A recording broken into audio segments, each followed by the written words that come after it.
नमस्कार दोस्तों, मैं एस्ट्रोलॉजर न्यूमरोलॉजिस्ट प्रवीण कौर अपने चैनल पर आपका हार्दिक अभिनंदन करती हूँ। आपका स्वागत करती हूँ। मैं आज आपसे बात कर रही हूँ केतु के बारे में कि कुंडली के 5th हाउस में केतु अगर हो तो क्या फल देता है। जिसे मैंने अभी आपसे 1st, 2nd एंड 3rd और 4th हाउस के बारे में बात की है, तो मैंने आपको बताया है कि वो किसी चीज को रिप्रेजेंट करते हैं।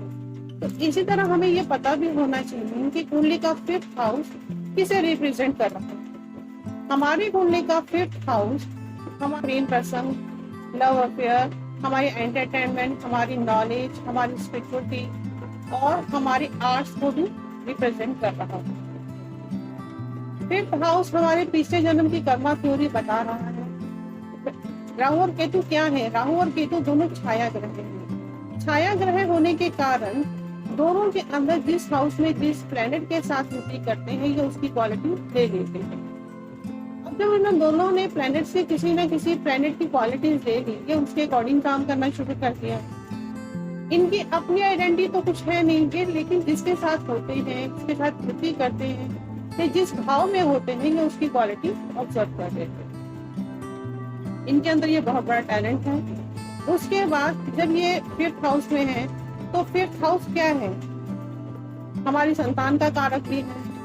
अगर हम 5th हाउस के बारे में देखते हैं तो हम क्या कहा कि केतु जिस हाउस में होता है उस हाउस से समझ लीजिए कि उस पर्सन का डिटैचमेंट खत्म है। और 5th हाउस में हमारी संतान है, हमारी एजुकेशन है, हमारी पिछले जन्म की कोई जर्नी है वो है। तो इन सब चीजों को हम पिछले जन्म में जो चीज उस 5th हाउस से कनेक्ट है उस चीज को हम पिछले जन्म में हो चुके हैं। उस चीज से आज के टाइम में हमारा कोई अटैचमेंट नहीं है। और रही बात लव अफेयर की, अगर किसी पर्सन की लाइफ में वो टाइम आता है और उसका किसी के साथ इस तरह का कोई सोल सिस्टम, तो वो क्या होगा? हो सकता है उसके लव अफेयर में कुछ प्रॉब्लम्स हो। अगर वो जुड़ता भी है तो हो सकता है वो एक सोल के अकॉर्डिंग जुड़े है, उसकी सोल कनेक्ट होगी लेकिन वो खुद ढंग से उसकी तरह से कनेक्शन नहीं हो पाएगा। कुंडली का 5th हाउस क्या है? 5th हाउस हमारी नॉलेज है, मैंने जैसे बोला संतान हाउस है, लेकिन 5th हाउस त्रिकोण भाव भी है। त्रिकोण भाव से अगर हम देखते हैं त्रिकोण 2nd हाउस से वो 4th हाउस है, 4th हाउस से देखते हैं तो वो 2nd हाउस है।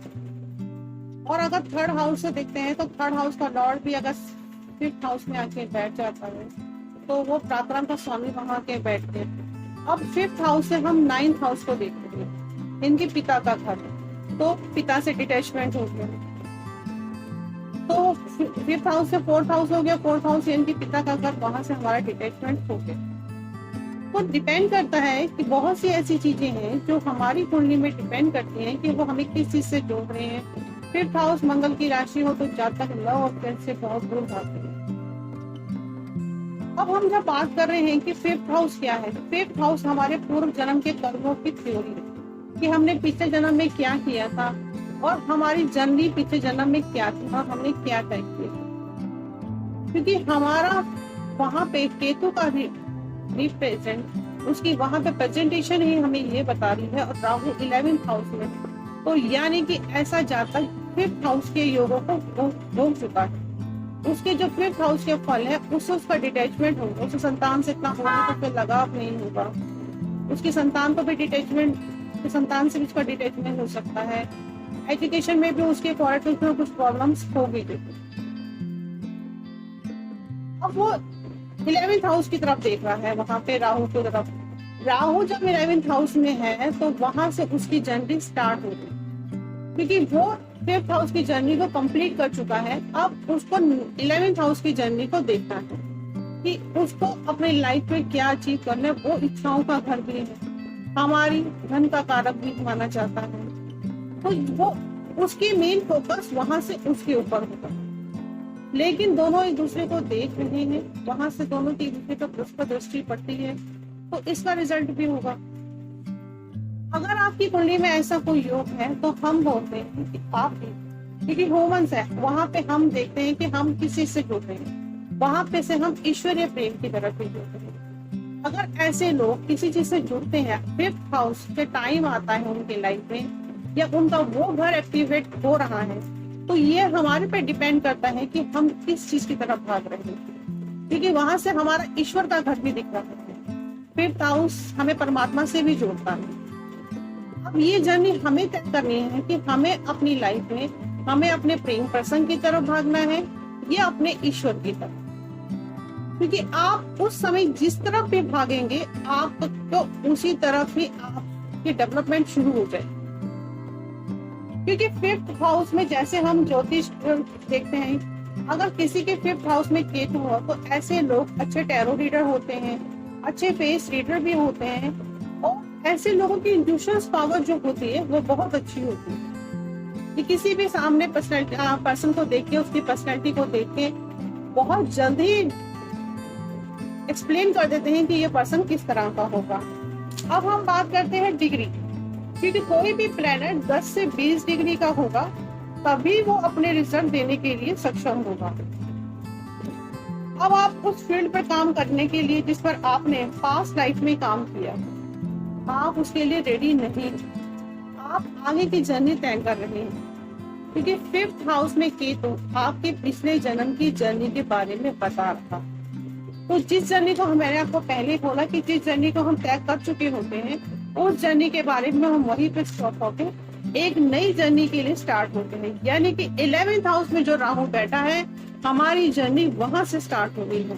हमारी डिजायर, हमारी एक्सपेक्टेशन और हमारी इनकम के बारे में। केतु स्पिरिचुअलिटी का भाव माना जाता है। केतु हमें धर्म से जोड़ता है। अगर आपकी कुंडली के फिफ्थ हाउस में केतु है तो इसका मतलब आप पिछले जन्म में इस जर्नी को, उस भाव से जुड़ी हुई जितनी भी चीजें हैं, एंटरटेनमेंट, नॉलेज, रिसर्च, इन सबको आप छोड़ चुके हैं, पिछले जन्म में करके आ चुके हैं। ऐसे लोग बहुत अच्छे ज्योतिष भी बनते हैं। ऐसे लोगों को ज्योतिष का ज्ञान भी बहुत अच्छा होता है, क्योंकि पिछले जन्म में इन्होंने इस विद्या का ज्ञान अर्जित किया होता है। और फिफ्थ हाउस की जब बात हो रही है तो केतु वहां पर से हमारा डिटैचमेंट कर रहा है। अब हम देखते हैं कि हमारे केतु की दृष्टि किसी को पड़ती है, तो केतु वहां से जहां से उसकी दृष्टि पड़ेगी वो उस चीज पे भी उसका फोकस जाए,